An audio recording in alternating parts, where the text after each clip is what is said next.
Hi everyone! It's food for thought, and I hope your brain is hungry.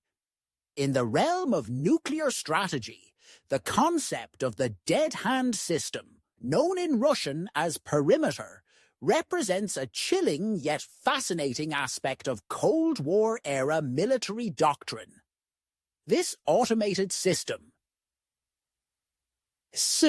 developed by the Soviet Union during the 1970s, was designed as a fail-safe mechanism to ensure the retaliatory capability of the Soviet nuclear arsenal, even in the event of a catastrophic first strike against the country. To understand how this system works, we must explore its components, functionality, and implications for global security.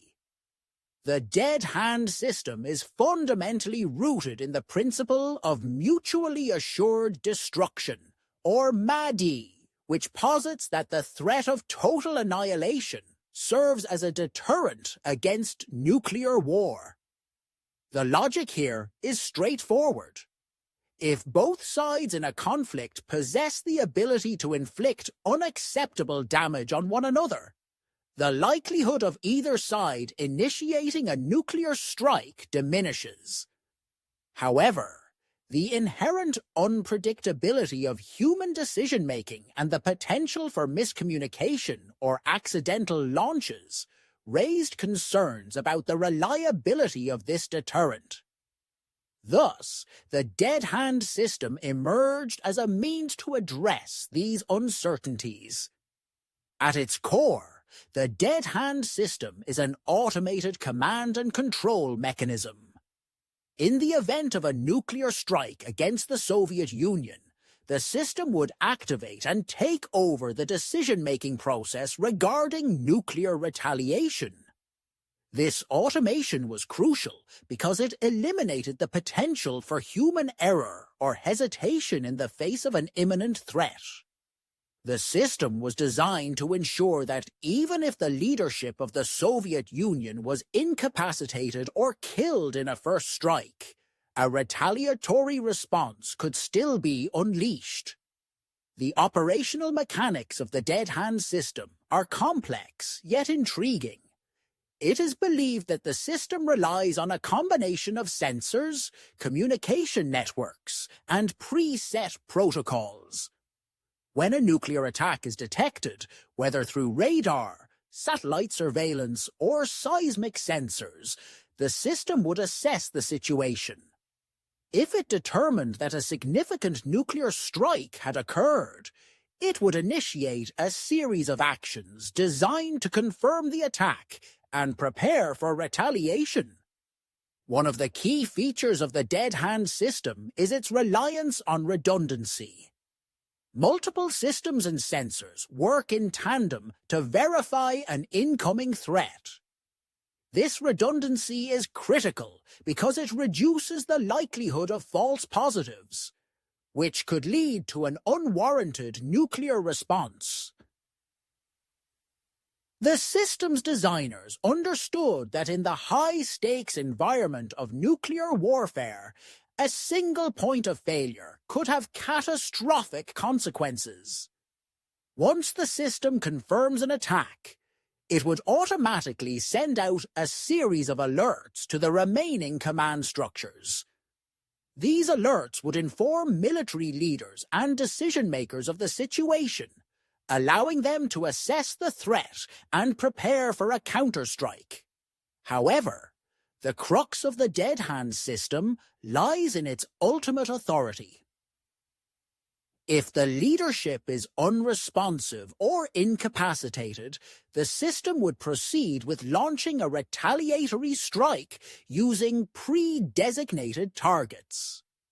The targets for such a strike would likely include key military installations and cities in the adversary nation, ensuring that the response would be devastating. This concept of a second strike capability is essential to the deterrent strategy, as it reinforces the notion that any nuclear aggression would be with overwhelming force, regardless of the circumstances. The dead hand system also incorporates a chilling element of automation. It can function independently of human intervention. This aspect raises significant ethical and strategic questions. If a system designed to respond to a nuclear attack operates without human oversight, what safeguards exist to prevent accidental launches? The potential for misinterpretation of data, technical malfunctions, or even cyber attacks on the system introduces a layer of risk that is difficult to quantify. The existence of the dead hand system was not widely acknowledged until the end of the Cold War, when the Soviet Union began to disclose some of its military capabilities. As a result, the international community became increasingly aware of the implications of such a system.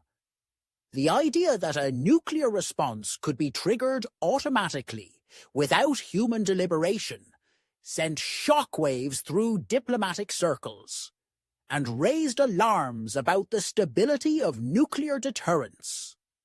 Critics of the dead hand system argue that it embodies a dangerous reliance on technology in matters of life and death. They contend that the potential for an automated system to misinterpret data or react to false alarms could lead to unintended escalation.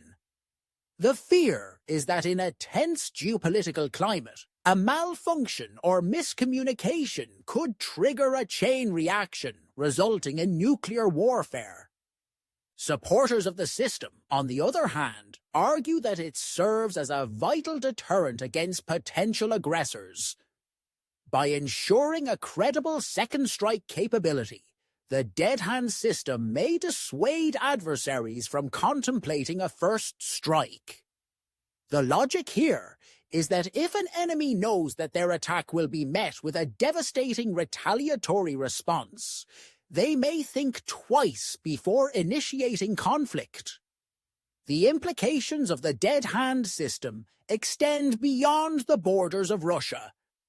As other nations develop their own nuclear arsenals and command and control systems, the existence of such automated mechanisms raises critical questions about global security. The proliferation of nuclear weapons and the advancement of technology create a landscape where the potential for miscalculation and unintended escalation is ever present. In recent years, discussions surrounding the dead hand system have resurfaced in the context of modern geopolitical tensions. As relations between Russia and the West have soured, concerns about the reliability and stability of nuclear deterrence have gained prominence. The specter of a new arms race looms, with nations investing in advanced military technologies, including automated systems that could mirror the principles of the dead hand. Moreover, the advent of cyber warfare introduces an additional layer of complexity. The potential for adversaries to target the command and control systems of nuclear-armed states raises concerns about the vulnerability of such automated systems. If a foreign power were able to infiltrate the dead hand system or manipulate its sensors, the consequences could be catastrophic. As we contemplate the implications of the dead hand system, it is essential to recognize the broader context of nuclear strategy and international relations. The existence of such systems highlights the precarious balance of power that defines our world. The fear of nuclear conflict persists, and the question of how to manage and mitigate this risk remains as pressing as ever. In conclusion, the dead hand system stands as a testament to the complexities and dangers inherent in the realm of nuclear warfare. Its automated nature raises profound ethical and strategic questions, challenging our understanding of deterrence and decision-making in high-stakes scenarios. As global tensions continue to evolve, the lessons learned from the Dead Hand system will remain relevant, reminding us of the critical importance of dialogue, diplomacy, and responsible stewardship of nuclear arsenals. The hope is that through understanding the mechanisms and implications of such systems, we can work toward a future where the spectre of nuclear conflict is diminished, and the principles of peace and stability prevail. Don't forget to like, share, and subscribe